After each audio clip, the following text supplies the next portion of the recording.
What is going on, everyone? Welcome back to Kitchen Table TCG. My name is Louie. I hope you're having yourself a great day. Today we're going to talk about Black Friday and Small Business Saturday and the TCGplayer Black Friday sale where you can get 10% cash back. I've been a little sick over the last couple days.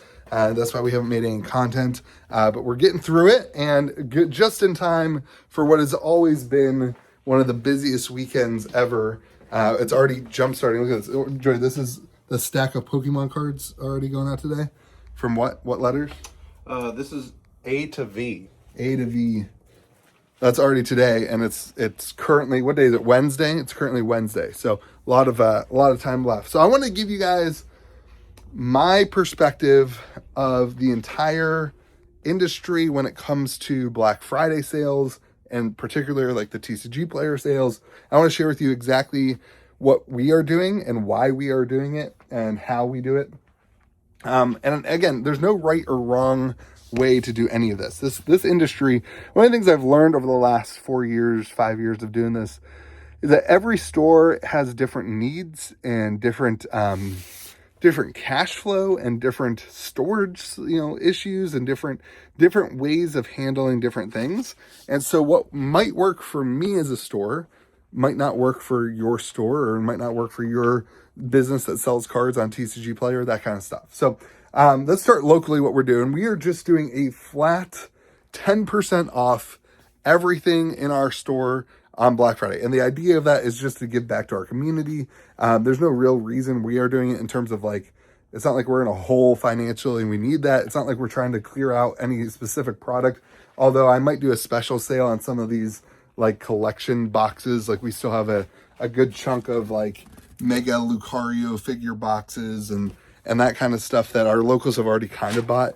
And it's kind of hard to sell that stuff online. We might do a little bit of a bigger sale on that stuff, but really we just want to do something that excites our local community, give them an opportunity to get a little bit of a discount off of stuff. Still, obviously, we make plenty of margin on it and that kind of thing. But the big thing we're doing 10% off that. We're doing 30% off all of sleeves and accessories. And the big reason we are doing it that way is, simply put, distribution has basically started rewarding stores for buying more accessories, sleeves, deck boxes, all this kind of stuff. And so there's no shortage of that product for us. And so doing 30% off just helps us be able to order more stuff from distro. And then the big thing I'm excited about is we are doing spend $25, even with the discount. You spend $25 and you're going to get a free t-shirt, a free Kitchen Table Cards and Games t-shirt right there. So we bought 250 t-shirts to do that. That was kind of my big Black Friday idea this year when we were jump starting things. You spend $25 locally, you get a t-shirt. I think those shirts cost me, they're nice shirts, but we ordered 250 of them. So when you order that kind of volume, you can get shirts cheap. I think I spent $1,000 or something like that on 250 shirts. And for me, I just look at that as a business expense. I just look at it as an advertising cost. And now we're going to have 250 people walking around the town all year with our shirt. I just think that's a huge win, and I'm really excited about that. So next year we might. I thought about maybe doing play mats instead. That might be a cool way to do it, but I think t-shirts, it could be fun to do a different t-shirt every year. So we'll see how that goes. All right, now let's talk about the Black Friday sale, the TCGplayer cashback. First off, use the affiliate link in the description of my videos. It helps out the channel. I appreciate you when you do that. Here is the pros and the cons of TCGplayer's Black Friday sale. Number one, you're going to get 10% cash back, which is a huge win, as long as you get product and cards and you order and the market has stayed the same as it was 3 days ago before sellers did things. One of the things that happens on TCGplayer Black Friday sales is some stores don't want to move their entire inventory and sell all their singles. And so what they do is they raise the prices, knowing that there's going to be an influx of demand because of that sale. They raise their prices. I've talked to many stores who are raising their prices, 5 to 7% on singles. That's still a deal for you. You're still getting money back. I think that the 10%, last year at least, it was capped at $50 per item, I think, something like that. But that is one thing to keep in mind, that if you buy things on Friday at, I think it goes live Friday at midnight. I actually don't know when it goes live. Let's pretend it goes live Friday at midnight, or Friday at 9 a.m. Let's call it Friday at 9 a.m. If you buy things right at 9 a.m., I think you're still making out good. But by 4 p.m. on Friday, I think that the price of a lot of the singles, the low price of a lot of the singles, will end up being 10% higher than your prices on cards. So if you're going to buy stuff, I always encourage people, buy stuff super early. Get in on the TCG player sale super early before the market has a jolt reaction. And a lot of those cards, the inventory of cards and the prices below are less, or more after a couple hours, because simply put, the cards sell out really fast. Now, from a seller perspective, there's a lot of, I'm not going to call it shenanigans you can do there, but there's a lot of smart things that you can do there that I think a lot of sellers take advantage of, and that works really well. With that increase of demand, you can raise your prices by, say, 4 to 5%, and you can use the mass price tool to do that really quickly. You can raise your prices by 4 or 5% and then pick up a lot of additional sales at another 4 or 5% margin. And it works out for the consumer still because you're getting 10% cash back, but it works out for the stores because of that increase in volume of sales. So this year, I think that's what we did last year. We rose our prices by like 4 or 5%. This year, we're not going to do that. Simply put, we have some inventory.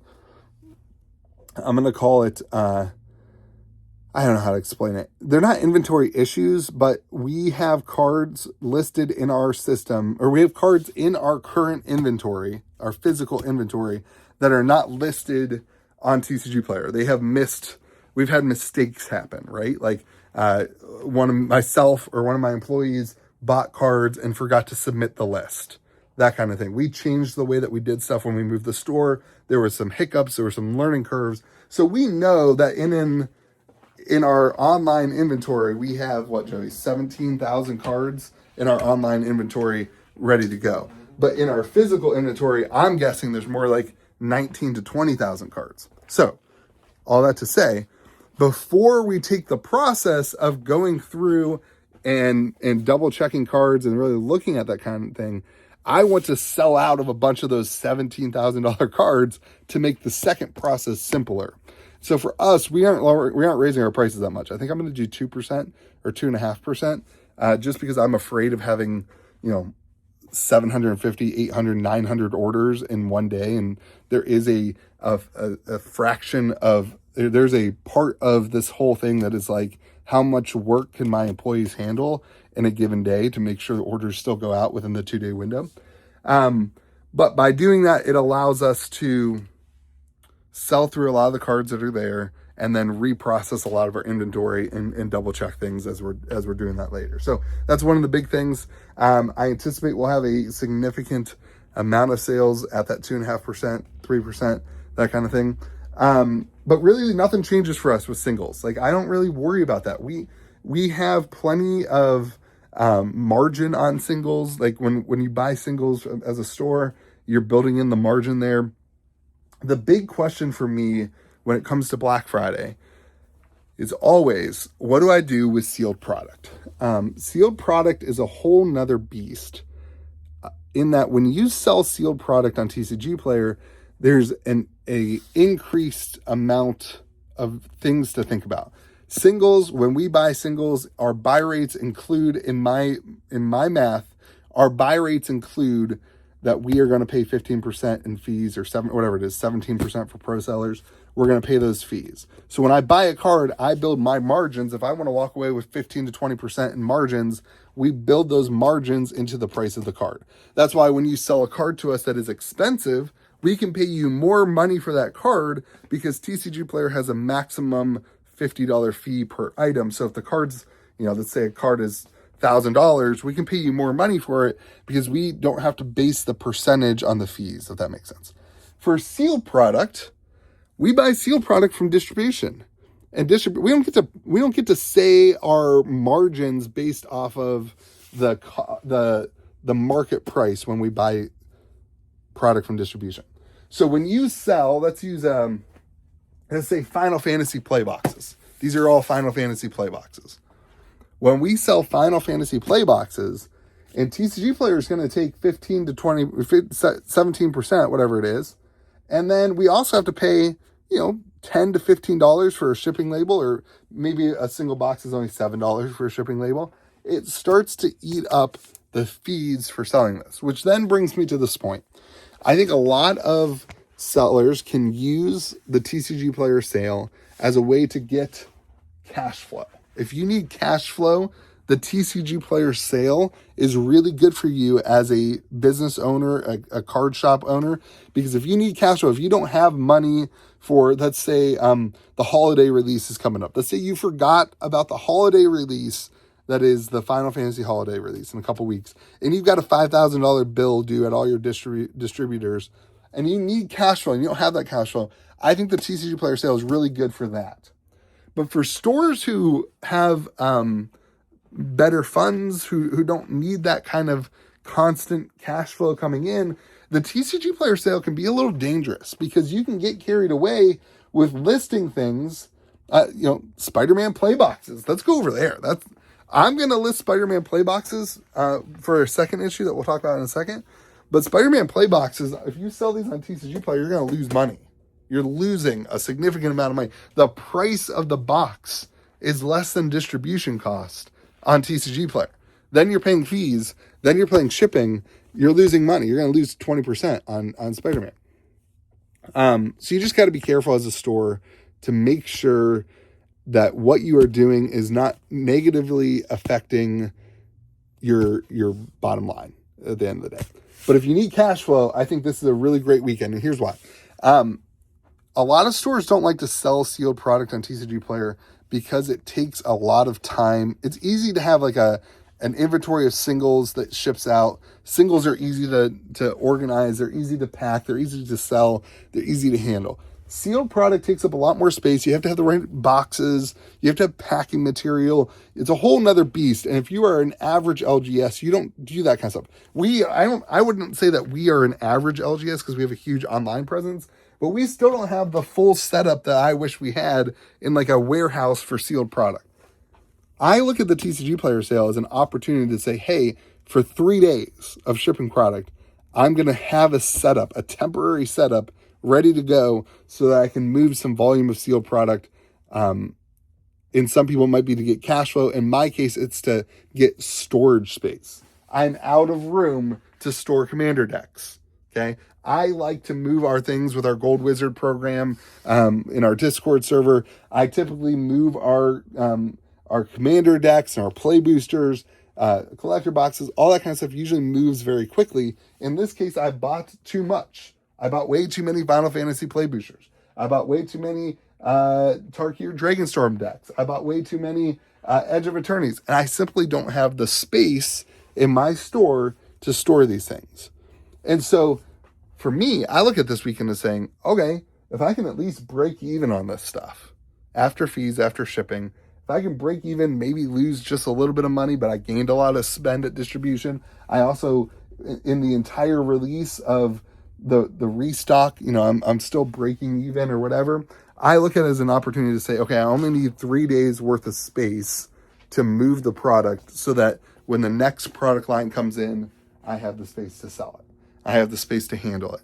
And I have learned over the last 4 years that there's a big pride issue in losing money, losing 1 or 2% on stuff that I have worked through, where I've started saying, okay, I'm okay with saying, okay, I got to lose a little bit of money to gain a lot of space or to gain a lot of, again, at some point in time, it was cash flow.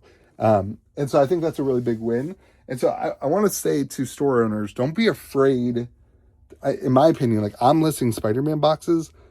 I know that in 4 years, 3 years, Spider-Man boxes might turn back. I'm not selling every single Spider-Man box I have.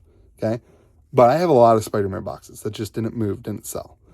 And for me, like, I don't want to sit and look. I don't have space to sit and look at Spider-Man play boxes for the next 3 years. And so for us, we're going to move them just to get them out of the way. And this weekend produces a great opportunity to do that because, we can maybe charge slightly more, assume the market's going to catch up to that over the day, and only have a couple of days worth of shipping stuff. Those are my thoughts on Black Friday, on the TCG Player sale. I think it's a great opportunity for stores. I think for the consumer, it's also awesome, obviously, to get the 10% cash back. You just got to be careful. Let me know what you're doing. If you're a store owner, let me know what you're looking to buy if you're a consumer. I didn't even talk about the Pokemon market. I mean, like, the Pokemon market's wild. Last year, we sold a lot of our excess Pokemon. We had stored up a ton of early Scarlet and Violet boxes that nobody wanted. They were $90 in store. Nobody was buying them 2 years ago. And Black Friday last year had the start of the Pokemon boom. We sold a ton of Pokemon, and I regretted that for the last 6 months because a lot of the boxes we sold were worth twice as much now as they were at Black Friday last year. Now the Pokemon market's going down. This sale this weekend is going to be really interesting. I am selling some things. Simply put, I, like a lot of other stores, don't have an excess amount of Pokemon. Like, I don't have like a metric ton of extra Pokemon because it just sells so well. But there is some restocks happening. So we are looking at some of it. We are keeping some of it. We're obviously going to move a lot locally, but it's definitely an interesting market with the Pokemon right now. I think for us, we're really relying on singles to do really well in TCG Player. Like Joey just said, we already sold. I think a lot of people buy stuff before the Black Friday sale, knowing that the demand's going to increase and the price in 2 weeks is going to be more expensive than the price at Black Friday. And so they buy stuff now, knowing that they can get it, that kind of thing. Anyway, let me know what you think in the comment section below. Have yourselves a great day. Happy Thanksgiving. I'm thankful for everyone who watches this content. Special shout out to those gold wizards who do support the channel. You guys rock. I appreciate you. I hope you all have a great day. Be kind to the people around you. We'll see you again next video.